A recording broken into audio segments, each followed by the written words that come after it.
మానవ జీవితమే ఒక మహాభారతం. మానవ జీవితమే ఒక మహాభారతం. అది మంచి చెడుల రెంటి నడుమ నిత్య ఘర్షణం. మాతృదేవోభవ.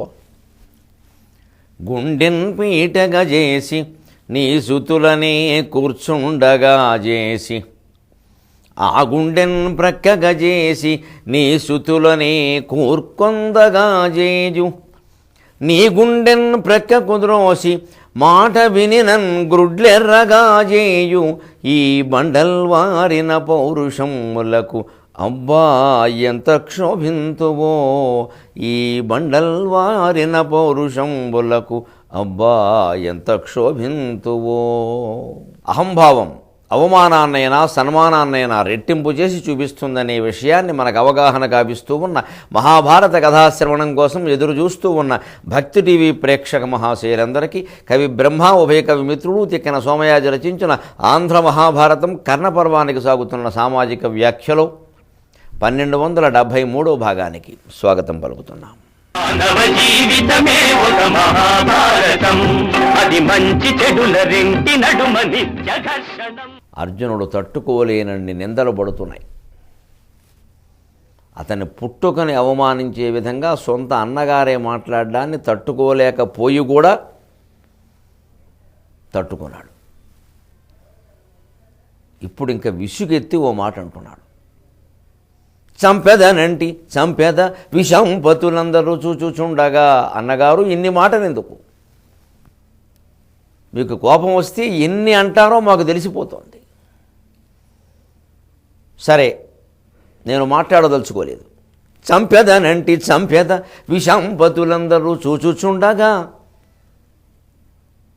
చంపెదనంటి చంపెద విషంపతులందరూ చూచుచుండగా, పంపుడు మమ్ము భీమునకు భారమగున్ కదనంబు, పంపుడు మమ్ము భీమునకు భారమగున్ కదనంబు, మీ తెంపును పంపు చాలు, నీ తెంపును పంపు చాలు, జామునకు దెల్పెద మద్భుజ విక్రమంబు, నీ తెంపును చాలు, మీ తెంపును పంపు చాలు, మీ తెంపును పంపు, జామునకు దెల్పెద మద్భుజ విక్రమంబు, మన్నింపుడు తమ్ములందు దయనింపుడు త్రెంపుడు కోపవల్లికన్, మన్నింపుడు తమ్ములందు దయనింపుడు త్రెంపుడు కోపవల్లికన్ అని చేతులు జోడించాడు. మనుషులలో ఎప్పుడు సత్వరజస్తమో గుణాలు ముప్పేటలై ముడి వేసుకుని ఏది పైన ఉందో ఏది క్రింద ఉందో తెలియకుండా ప్రకటింపబడుతూ ఉంటాయండి. గమనించాలి మనం. దీనికి పెద్ద ఉదాహరణ జడ. పూర్వం అందుకే ఆడపిల్లలకి పొడుగైన జుట్టు ఇలా జడ వేసేవారు. పైగా జడ వెనక ఉంటుంది. వారు గమనించడానికి అవకాశం ఉండదు. ప్రతి మనిషి జీవితము జడే.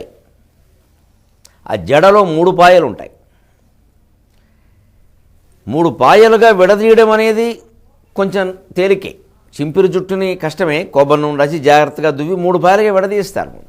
అంతా కలిపి ఇలా ఇలా ఇలా దువ్వాక 3 పాయలుగా విడదీస్తారు. అప్పుడు 3 పాయల్ని ఒకదానిలో ఒకటి పెట్టి వేసేసాక మీరు చూడండి, ఏ పాయ పైన ఉంది, ఏ పాయ కింద ఉంది. అసలు జడలో కనిపించేవి 2వ పాయలు 3వ పాయ కనపడదు. అది ఉల్లిపాయ, అది కనపడదు. అది కానీ ఉందిగా. మళ్ళీ విడదీసిన తర్వాత అసలు ఏ పాయ ఏదో తెలుసుకోవడం కోసం మనం విడదీస్తే మళ్ళీ వెంట్రుకలు ఇందులో అందులో కలిసిపోతే ఏదేమిటో తెలియదు. జీవితం ఈ 3 పాయలే సరిగ్గా సత్వ రజస్తమో గుణాలు.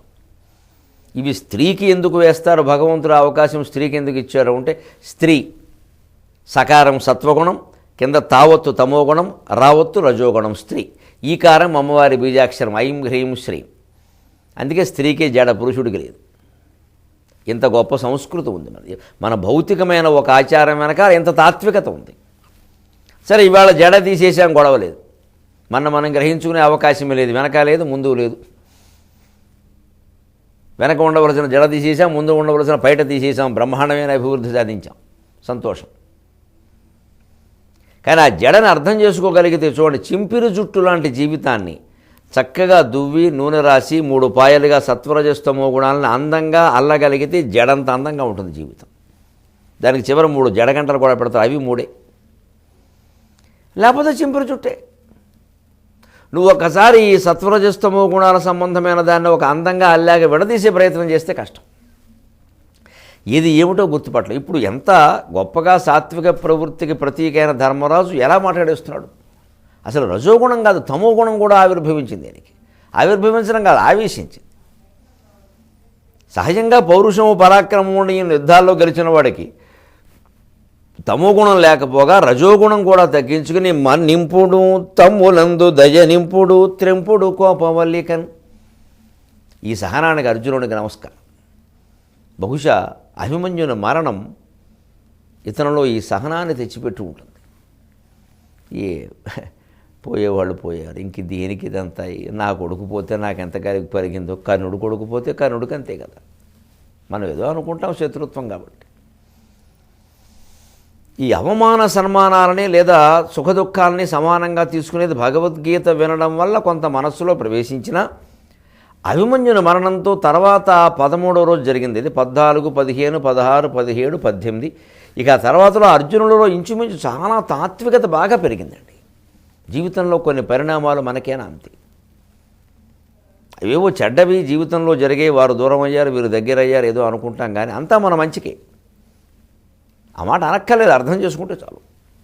ఎప్పటికైనా అందరూ దూరం కావలసిందే. ఎంత ప్రేమానురాగాలు ఉండి ఇక తిరుగులేని దాంపత్యమో తిరుగులేని కుటుంబమో, అయ్యే బాబోయ్ అసలు ఆ తల్లిదండ్రులు, ఆ పిల్లలు, తండ్రి దేవుడు పనసకాయ సామెత చెబుతూ ఉంటారు, తండ్రి గరగర తల్లి పీచు పీచు బిడ్డలు రత్నమాణిక్యాలని. ఇక్కడ బిడ్డలు రత్నమాణిక్యాలు కాదు, తండ్రి బంగారం తల్లి వెండి బిడ్డలు రత్నమాణిక్యాలు. అయినా కూడా పనసకాయ బద్దలు కావాల్సిందే. మనం ఎవరం కోసుకుని తినకపోయినా సరే దానంతా అదేనా పగిలిపోతుంది, పిగిలిపోతుంది. జీవితం అంతే. మానవ జీవితమే ఒక మహాభారతం, అది మంచి చెడుల రెంటి నడుమని